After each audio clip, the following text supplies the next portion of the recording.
Bienvenidas, bienvenidos y bienvenides al podcast Escuelas Abiertas. En el capítulo de hoy vamos a hablar sobre educación inclusiva. Entrevistamos a Emilia Zafora, profesora en educación especial, especializada en discapacidad intelectual. Ejerce desde el año 2012 y actualmente trabaja en un centro de día para jóvenes, adultos y adultas con multidiscapacidad en la Ciudad Azul, provincia de Buenos Aires. Lo que más me gusta de la docencia es, me gusta muchísimo educar, poder transformar tanto a la otra persona como a uno mismo. La diversidad que te da la educación de los diferentes lugares para poder trabajar. Cumplimos un rol muy importante que tal vez no se le dé la importancia que le deberíamos dar, tanto uno como trabajador como el resto de la sociedad, y el poder aprender, enseñar y aprender siempre. También conversamos con Julieta Di Lorenzo, profesora de educación especial con orientación en sordos e hipoacúsicos y en discapacidad neuromotora. Trabaja en la Escuela María Montessori de la Ciudad de La Plata como maestra de apoyo a la inclusión y preceptora. Si tengo que pensar en qué es lo que más me gusta de la educación, es que constantemente uno tiene que seguir capacitándose y todo el tiempo estamos aprendiendo cosas nuevas, ya sea desde lo profesional y sobre todo desde lo humano. Eso creo que es súper rico y necesario en todos los tiempos. La educación especial es una modalidad del sistema educativo nacional. Es la modalidad responsable de garantizar el diseño y desarrollo de trayectorias educativas, propiciando la inclusión de los estudiantes con discapacidades temporales o permanentes en todos los niveles y modalidades, asegurándoles el derecho a la educación. La educación en la diversidad surge en las últimas décadas del siglo XX con la intención de superar la mirada homogeneizadora del sistema educativo y proponer enfoques y estrategias inclusivas. ¿Cómo debe ser una escuela y sus docentes para ser una escuela inclusiva? La inclusión no es solamente en la escuela, como uno cree. Hay que generarla dentro de la escuela especial, hay que generarla en el sistema laboral. Hay muchas personas con discapacidad que sí pueden trabajar, hay otras personas con discapacidad que no se las puede incluir en el sistema laboral. No es solamente inclusión respecto a la escuela, como uno está acostumbrado hace unos años. Al decir inclusión, hablamos solamente de la escuela. De hecho, también la inclusión en la sociedad, en un bar, en un supermercado. Ahora hay días que en determinado horario está todo en silencio, o sea, no se pone música en el supermercado para que puedan ir las personas que tienen más dificultad en lo sensorial, una persona, por ejemplo, con condición del espectro autista, que tanto estímulo visual y a veces la música en determinado volumen le dificulta para poder incluirse en la sociedad. Bueno, también ver que más allá del modelo social de la discapacidad, que la discapacidad está en la sociedad, nunca hay que dejar de ver la discapacidad que tiene la persona. De hecho, al ver la discapacidad que tiene la persona, uno puede ir buscando herramientas para que la sociedad sea más inclusiva. Y una escuela, para que sea inclusiva, no solamente inclusión con respecto a la discapacidad. Hay muchas personas que no tienen el certificado de discapacidad que también necesitan que las incluya en un aula. Así como tenemos una persona con síndrome de Down, una persona con sordera, una persona con discapacidad motriz o con condición del espectro autista, también tenemos aquel alumno que es tímido. Bueno, ¿cómo hacemos para incluir a ese alumno que presenta timidez, ¿no? Las escuelas, las instituciones educativas en general son las que tienen que abrirse a estas nuevas miradas que hay en la educación. Y a mi criterio me parece que lo que debería tener toda escuela, obviamente, pero más estamos hablando de una escuela inclusiva, es el derecho y la igualdad a la educación, poder garantizar esos derechos de nuestros estudiantes. Ni hablar de lo que es la participación y el aprendizaje junto a la familia, que es un pilar primordial para este trabajo, y que ese trabajo también sea interdisciplinario, que la escuela de nivel esté abierta a trabajar con equipos externos de los chicos y que puedan llevar a cabo estrategias metodológicas obviamente que den respuesta a las necesidades de nuestros estudiantes. Creo que eso sería una buena mirada inclusiva para poder empezar a trabajar. Y sobre todo la empatía, que muchas veces no se nota, no hay, y estaría bueno siempre ponerse en el lugar del otro y a partir de ahí poder empezar a trabajar. Escucha activa es de lo más importante. Necesitamos formar una sociedad donde las personas entiendan las diferencias y la diversidad como una riqueza y una oportunidad para ser más justos y equitativos. La inclusión no solamente se refiere a las personas con discapacidad. No hablamos de personas con discapacidad cuando hacemos referencia a lo que significa la inclusión. Al contrario, hablamos personas con y sin discapacidad. Por suerte ha cambiado mucho la mirada y podemos decir que ya no es más integración, eso es más como un modo clínico, una mirada clínica, en donde sí está presente por delante siempre la discapacidad y después el sujeto. Y hoy por hoy seguimos luchando para que haya una mirada a nivel más social, sobre todo, ¿no? Primero el sujeto, después su discapacidad o las necesidades que tenga cada persona. No sea la persona a la que se adapta el medio, sino el medio a la que se adapte a la persona. No necesariamente tiene que tener una discapacidad. Un simple hecho de salir a la calle y que una persona con un yeso o una mamá con un cochecito no tenga una rampa en una esquina o a la entrada de un edificio, que aunque parece algo obvio, no hay. O las veredas están todas rotas. Bueno, a eso es lo que uno cuando habla de inclusión hace referencia en todo. Que creo que también de eso va un poco, de ser variado, de la diversidad que encontramos, ¿no? Porque creo que cada persona es única. Entonces, bueno, poder respetar y garantizar eso. La posibilidad en ser diversos. Siempre hay que ver, como yo les decía, que cada persona con discapacidad es única. Bueno, hay que ver ese proyecto de inclusión, siempre van a ser diferentes, no hay una fórmula mágica y no todos tienen que estar incluidos en la escuela mal llamada convencional. Hay personas con discapacidad que son para estar en el grupo de la escuela especial. Hay que ver siempre las características y no generalizar, porque a veces también se le puede hacer daño a esa persona. Lo más importante es que esa persona tiene un nombre, entonces, ¿cómo la vamos a nombrar? Por su nombre. Pero con respecto a un término académico sería persona con discapacidad. La mirada sobre las discapacidades ha cambiado a lo largo de la historia. Hoy se propone un modelo social de la discapacidad que incluye cambios estructurales en la sociedad y en las escuelas. Fuimos pasando por diferentes modelos en donde se fue concibiendo la discapacidad de diferente manera. De hecho, antes, por ejemplo, a la persona con discapacidad se la escondía. Se pensaba a la discapacidad como una enfermedad y que tenían el demonio dentro del cuerpo. Con respecto al modelo médico se veía la patología de la persona. Por encima de esa patología hay una persona con sus características. Entonces, viendo el modelo social de la discapacidad, también vemos que cada persona con discapacidad es única, porque uno tiende a generalizarla. Y las personas con síndrome de Down son angelitos, son buenos, son dulces. Tienen una personalidad, cada uno es diferente. Bueno, personas con discapacidad es el término aprobado por la ONU, que ¿qué significa? Que la persona con más o menos configuraciones de apoyo puede desenvolverse con mayor o menor autonomía.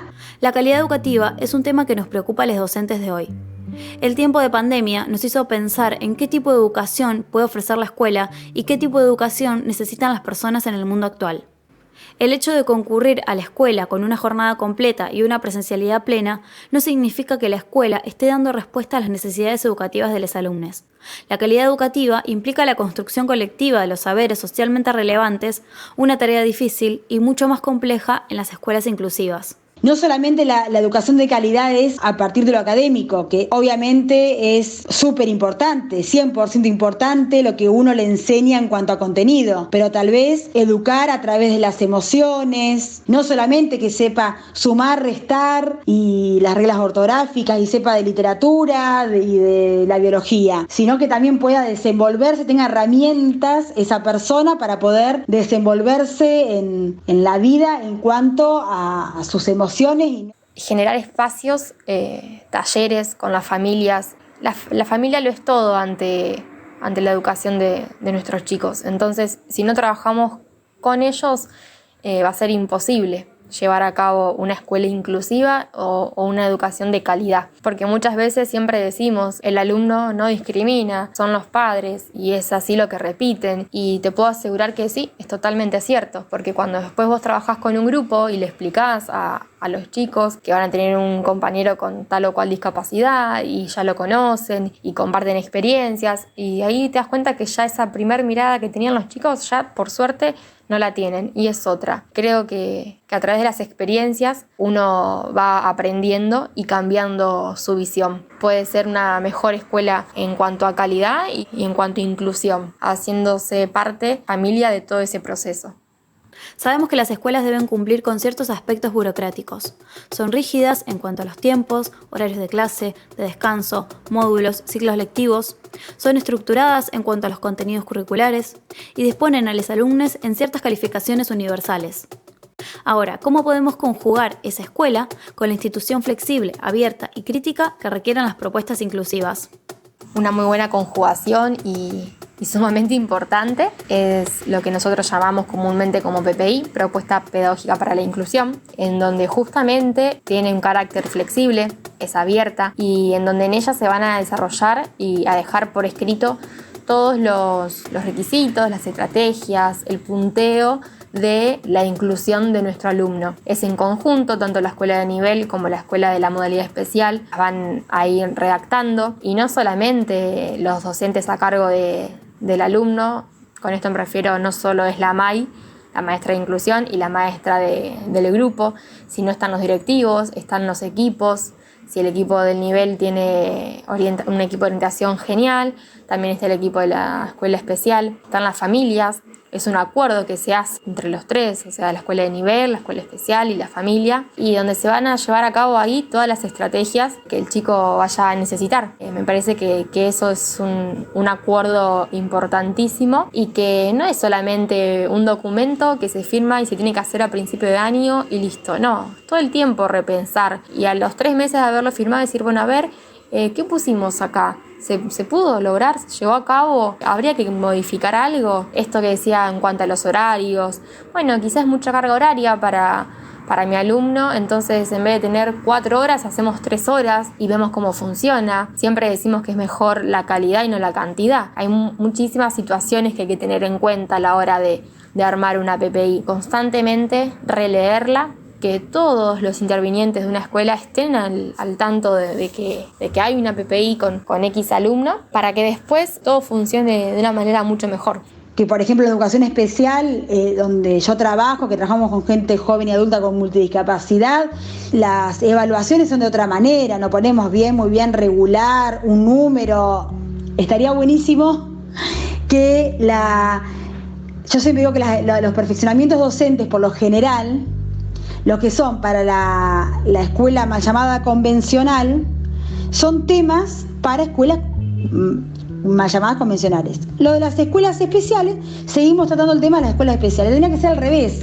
De hecho, los que trabajamos en especial, en grupo, poder educar a los docentes que trabajan en escuelas convencionales y a la inversa, nosotros también aprender de esas escuelas, de esos docentes de escuelas convencionales. Por lo general, nosotros estudiamos educación especial, en el profesorado nos educan en lo que es la flexibilidad, en lo que es la apertura, obviamente. No somos todos iguales los que nos recibimos, hay una persona con una historia, ¿no? Y un docente de educación especial puede ser muy cerrado también. Uno como docente es el que tiene que estar abierto y poder discutir el proyecto de inclusión, porque si vamos a hacer un proyecto de inclusión por obligación o acatando órdenes, no va a funcionar. ¿Cuáles son las herramientas que necesitamos los docentes para ofrecer una educación inclusiva? En cuanto a las herramientas, yo creo que la primera herramienta es la empatía, el poder ponerse en el lugar del otro, tanto del alumno como de los padres, porque a veces nos cuesta ponernos en el lugar de los padres, porque no es lo mismo ser un docente que está 4 horas con el alumno a estar 24/7 con el hijo. No es lo mismo el docente que eligió estudiar una carrera docente y más específicamente una carrera de educación especial a un hijo con discapacidad, que uno no elige tener un hijo con discapacidad. Sería espectacular que todos sepan hablar en lengua de señas, que estén todas las escuelas, en todos los niveles, en todas las modalidades, escuelas, profesorados, jardines, universidad, que sea algo que no sea una novedad, porque hay siglo XXI y todavía estamos con algunas novedades. Habría que reforzar la formación docente, sería muy importante, y no que en el último año tengan una materia que sea, no sé, inclusión escolar. No, en todos los años mínimo 2 materias que se hable de la discapacidad. Así es la capacitación, que sin eso muchas cosas quedarían sin resolver. Si bien obviamente tenemos nuestro título de base, pues cuando nos paramos frente a un grupo nos damos cuenta que tenemos muchas carencias y con las experiencias y con las situaciones que vivimos vamos armándonos, pero fundamentalmente de los cursos, de seguir, estar siempre capacitándonos constantemente. A veces se vuelve difícil, seguramente por cuestiones de tiempo, algunos cursos no son gratuitos y son pagos y quizá es muy elevado el costo, pero aunque sean capacitaciones mínimas, tanto del ABC que podemos encontrar o no sé, se me ocurre el CIE que también dicta cursos, no dudemos en hacerlo, siempre sigamos, no nos quedemos con solamente nuestro saber de recibidos, porque les puedo asegurar que queda mucho por aprender. Estar abierto, ¿no?, a todo esto, a lo que es la discapacidad, que es un mundo tan amplio, tan rico, tan lindo y bueno. Las prácticas inclusivas son aquellas que nos hablan de un entorno adaptativo, las que se apoyan en las habilidades de las personas y no en sus dificultades, las que garantizan una interacción genuina con el medio y con otras personas. A nivel general, en personas con y sin discapacidad, vas a cualquier restaurante y no tienen baño quizá adaptado, o en un local de ropa pasa mucho y es totalmente continuo. En cualquier comercio, negocio, va una persona sorda y no puede comunicarse. Entonces volvemos a esto de que la persona se tiene que adaptar al medio y el medio no a la persona. Esas son prácticas excluyentes sin dudas. A diferencia de, quizá una muy buena práctica de inclusión en el ámbito escolar, me ha tocado que llegue al aula de mi alumno y que la docente del grupo me diga: mira, pensé para el mes que viene trabajar tal contenido y planifiqué estas actividades para X alumno. Y eso, el no esperar a que ella haya hecho la planificación para todos y que vos como Mai tengas que mirarlo y darle las orientaciones, eso es inclusión, porque cuando planificó su clase la planificó, como hoy dije, para los 30, no para los 29, y después espera la Mai a ver qué es lo que le dice trabajar con ese alumno. Porque siempre digo, el alumno es de los dos, tanto de la escuela especial como de la escuela de nivel, tanto de la Mai como de la docente de grado. Entonces parece algo tan simple, pero a veces no se da, y eso sí es inclusión. Ahí te das cuenta que esa PPI, que ese proyecto, da frutos, que sirve. Emilia y Julieta nos cuentan experiencias y proyectos inclusivos en los que han trabajado.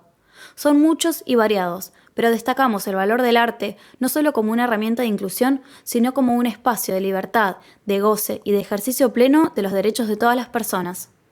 Bueno, experiencias relacionadas con la inclusión, un montón. La primera que se me vino a la cabeza, yo trabajé un tiempo en un jardín de infantes, era sala de 4, estuve en sala de 4, sala de 5, con una nena. Yo era la acompañante terapéutico, iba todos los días. El primer día que llego era septiembre, o sea, ya era fin de año de sala de 4. Bueno, era el 1 de septiembre. Una compañerita de esta nena me dice: vos no te preocupes, porque yo te voy a ayudar a enseñarle a hablar a esta nena que yo acompañaba. O sea, ella interesada en la inclusión de su compañera. También cuando yo estudiaba en el profesorado con una materia que era arte y educación, trajimos una obra de teatro, era Retazos Argentinos de La Plata, era una obra inclusiva y estuvo buenísimo. Donde yo trabajo, hacemos siempre proyectos de inclusión con otras instituciones, tanto de educación formal como de educación no formal. Un tiempo hicimos proyectos de inclusión con la escuela de música, entonces íbamos a clases de música que tal vez si uno no le da la oportunidad desde la escuela, en la casa no pueden por falta de tiempo o de recursos. Otros proyectos de inclusión, hace unos años hicimos unas filmaciones con mis amigas del profesorado y después con otra carrera que estaba acá en el instituto, que era comunicación multimedial. Hicimos filmaciones sobre inclusión laboral. Después, con respecto a la lengua de señas, acá hay un músico que junto a su familia hacen canciones para chicos, y hace ya unos años, hace varios años, ellos me llamaron, empezamos con una canción y bueno, yo los espectáculos y hemos hecho videos también. incluimos lo que es la lengua de señas y está buenísimo porque este músico, que es el Chima Chiodi, él en los espectáculos cuenta que es la lengua de señas. Él además en su taller de música que tiene muchos alumnos con discapacidad y es un muy buen lugar donde los incluye. Bueno, él cuenta en los espectáculos que es la lengua de señas y algunas canciones también las hacemos en lengua de señas. Y los nenes se recopan y están ahí abajo del escenario haciendo las señas, es genial. Con respecto también a la lengua de señas, estuve como maestra de inclusión en una escuela acá, que justo en el grupo había una nena que es su mamá terapeuta ocupacional. Entonces, esa mamá le avisa a la maestra de que yo sé lengua de señas y que me aprovechen, ¿viste? En el buen sentido. Cuando la maestra me dice, les digo, si querés, les puedo enseñar lengua de señas. Entonces, una vez a la semana yo les iba así de onda y de primero a cuarto grado les enseñaba el vocabulario básico de la lengua de señas. O sea, terminamos fin de año, todos eran 113 nenes cantando una canción de Rubén Rada y además eso, sabían comunicarse en lengua de señas y nada, eso estuvo buenísimo, buenísimo. Las alumnas del profesorado, por ejemplo, tenemos hecho un Instagram y un Facebook que es aprender_para_enseñar, que para Instagram la ñ no se utiliza, que ahí subimos clases de lengua de señas. Lo arrancamos en el año 2019 y el año pasado lo que hicimos fue incluir, por ejemplo, bueno, ni hablar del tema de la pandemia, que es el tema del momento. Hicimos también videos en lengua de señas. Un video era de la familia, entonces ese video, todo lo que es el vocabulario de la familia. En otro video armábamos todas juntas las diferentes configuraciones familiares. Lo mismo con la pandemia. Un video era exclusivamente de vocabulario, otro video con quédate en casa, si tenés fiebre, si tenés tos, si te duele la garganta, lo que siempre se repite del coronavirus, está en formato video y es público, así que todo el mundo lo puede ver. También es una práctica inclusiva. Lo mandábamos a todos lados, a médicos del hospital, a las farmacias, a la municipalidad, al noticiero. Se pasaba por todos lados, en todas las redes sociales se pasa. Ahí también sería otra actividad inclusiva. Y en estos casi 10 años de trabajo me van a quedar un montón por contar y además que vivimos muchas estudiando. Así que bueno, hay un montón de prácticas, por suerte, de prácticas inclusivas. Por más que uno a veces diga, bueno, falta hacer esto, sí, pero se hizo todo esto. Está buenísimo que también, que se empiece a hablar, que existan estos espacios donde uno pueda hablar y pueda contar su experiencia, lo que sabe, acá disponible para lo que quieran saber. Y una práctica concreta que te pueda contar es el proyecto que hacemos todos los años en mi escuela, en Montessori, cual lo llamamos Manzana Poética, en donde con todos los grupos de sede y de inclusión también, con ambos estudiantes, seleccionamos diferentes tipos de poesías o poemas, en donde los trabajamos desde el área de prácticas de lenguaje y después en lo que es el taller, el famoso TPP, trayecto preprofesional, hacemos diferentes tipos de muestras en papeles pintados con stencil o diferentes estrategias y pegamos esas poesías en los papeles y después vamos un día, que por lo general siempre lo hacemos para el día de la primavera, pero bueno, este año justamente lo pasamos para lo que es el 13 de octubre. De paso los invito a todos a dar la manzana a la escuela y ir colgando esas poesías, esos poemas o canciones que nos gusten en los árboles de toda la manzana. Así para el que pase y guste puede llevarse una poesía y por qué no cambiarle el día y sacarle una sonrisa a cualquier persona. Es un proyecto que es súper lindo, ya es la 6ª edición, que es el 6º año que lo trabajamos y que lo hacemos y que es inclusivo obviamente para todo aquel que quiera sumarse, para las escuelas que son vecinas de ahí del barrio, para todas las familias y una experiencia súper rica, súper linda. Les pasé el Instagram que tenemos con mis alumnas del instituto y el mío es emi.zafora, que también siempre subo temas relacionados a la discapacidad, además del arte, que es algo que a mí me gusta muchísimo. Ahí sería la forma que tenemos para conectarnos en el caso de que a alguien le haya quedado alguna duda. Seguimos acá para tratar estos temas. La educación inclusiva requiere cambios en las prácticas, pero además en repensar actitudes fundamentales acerca de la educación. Nombrar las discapacidades, hablar de ellas y hacerlas visibles hará que tengamos más herramientas para que la educación sea un derecho y no un privilegio. Soy Lucía Sobrino, maestra, gestora cultural y casi bibliotecaria. Esto fue Escuelas Abiertas.